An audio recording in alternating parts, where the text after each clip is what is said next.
How we doing, guys? You're watching Kel's Corner, and today's video is going to be a more in-depth video about Melanotan 2. I'm going to tell you how to mix it and how to inject it, or how I inject it and how I mixed it, basically. The right way to mix it and the best way to inject it. Right, so first things first, if you're going to be doing Melanotan, the things you need is obviously Melanotan 2. It normally comes in a wee sort of vial. Bacteriostatic water or sterile water. I use sterile water, and insulin needles, which is these orange tips. It's normally like 1cc or 1 ml cartridge, and alcoholic wipes for just obviously cleaning the area. Right, so firstly I'm going to explain. I'll just talk about mixing it first. Right, so Melanotan 2 normally comes in it's like just a wee glass vial. It's like freeze dried powder.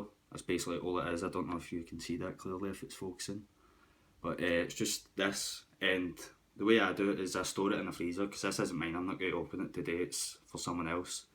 But I store it in the freezer because if it's freeze dried, it'll last longer. You don't need to use it straight away, or you're just keeping it for close at your holiday or whatever.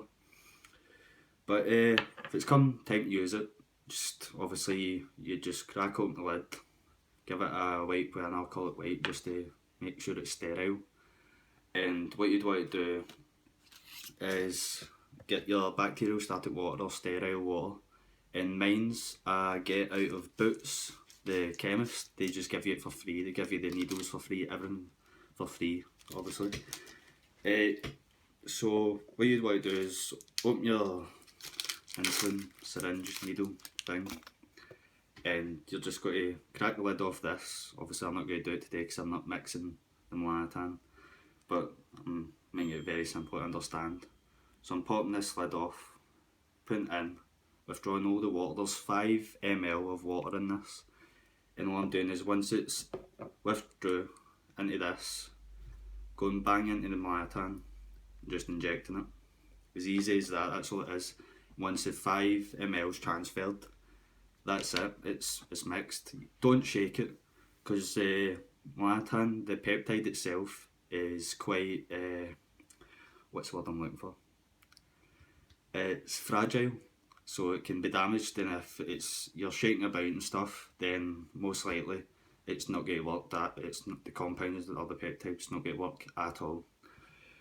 So once you've got it mixed, what you want to do is store it in a fridge. If you leave it out just sitting at the side or whatever, that damages the peptide as well. It's got to be kept at a cool temperature.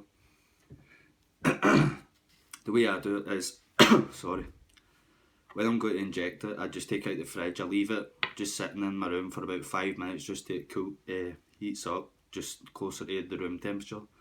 And that's when I'll do the injection. I won't just take it straight to the fridge, bang, withdraw, inject. That's it. That's basically all it is in for mixing it. It's as easy as that. You're just taking this with a needle, sucking out this and putting it in that. Don't mix it. What you can do, if you do see wee freeze dried powder parts still there, just give it a wee roll on your hand, just like that. That's enough to help it clear away. And it tends, once it's in the fridge, they do go away anyway, so I wouldn't worry about it. Next I'll go into injecting. Like I said before, typically people recommend to mix it with 10 ml in the vial, but I don't see the point in it. You're just diluting the peptide even more. I prefer it's more potent and you don't need to inject as much. You're not injecting as much. I went full retard there, man. Right, but anyway, when it comes to injecting, like I say, people use 10 ml, I use 5 ml because it's stronger, it's more potent, and you inject less and it's just easier if you're putting less shit in your body.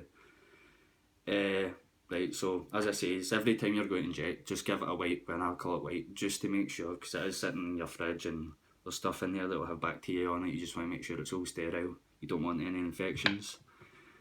The way I would do it is, like I say, is I take out the fridge when I'm going to inject or when it's time to inject, and just bang it in the centre.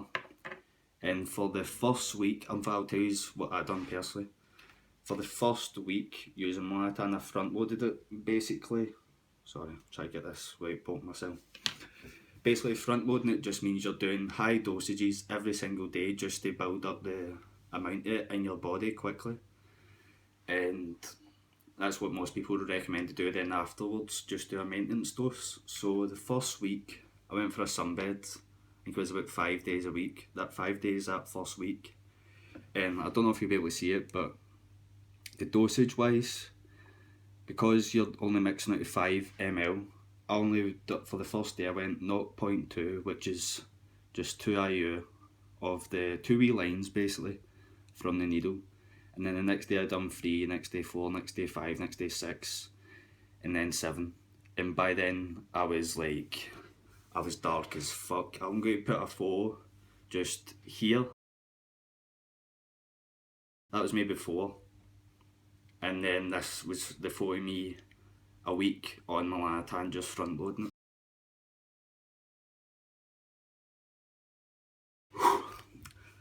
Right, as you could tell, front load worked, got me tan, got me the colour I wanted, so now all I had to do was just maintain this tan. So the way I was doing it was, after the first week, any time I was going for a sunbed, normally I'd go for a sunbed once a week, like every Friday or every Thursday just before going out. And any time I was going for a sunbed that day, I would do 0.5, which is 0.1, which is 5 wee lines on the insulin needle, so it'd only be that much, which is basically nothing. And that was all I was doing. Anytime before a sunbed, that's what I'd do, and I maintained a very good colour. I've obviously lost it now. I've been a month out, like a sunbed or any Melanotan. I've still got an alright colour, but just obviously, to me I'm white because how much I've lost. The best place to inject it, most people tend to say your stomach, which I don't really like the idea. I don't like needles poking around in my stomach. I don't like the idea of it. So as long as it's subcutaneous, I can't say the word subcutaneously. I don't know, it just means not in a muscle. It's just under the skin. As long as it's there, it's fine. So don't do it intramuscular. Instead of doing it in the stomach, the best place I've found to do it, and I'm going to get my leg up for you because I don't know how else to get into the camera, but get your leg up, find your kneecap, and what you're going to do is just, well, I can't really do, don't know if you can see that, just pinch the skin, like so. I'll just do it quickly just to show you how easy it is. Right, pinch the skin and just bang, there you go, it's in. You just take it out. And that was it. You just, obviously you inject it, but I've got nothing to inject, so I'm not going to inject air in myself. I'm not a fucking idiot. But that was it. And especially when it's in your knee, you don't even feel it. See, because it's the excess skin at the knee, it's not very sensitive. It's not got much nerves in it or anything. And that was it. That's all it takes. That's you mixed up your Melanotan too, and you know how to store it. You know how to inject it, dosing it. Everyone's different. It depends on your skin. If you're fair skinned, start little and work your way up. Don't start hammering it straight away. If you're dark skinned, obviously you're going to need to take more because your skin's going to need more of it because you already tan quite well. But just stay safe with it. Take your time with it. Don't rush into it. And that's it. If you've enjoyed the video, guys, leave a like. If you thought it was helpful or anything, leave comments below. If you have any questions about it, I'll get back to anyone that sees this. Or any feedback for the video, leave it down below. I appreciate it. And subscribe, and I'll see you in the next one.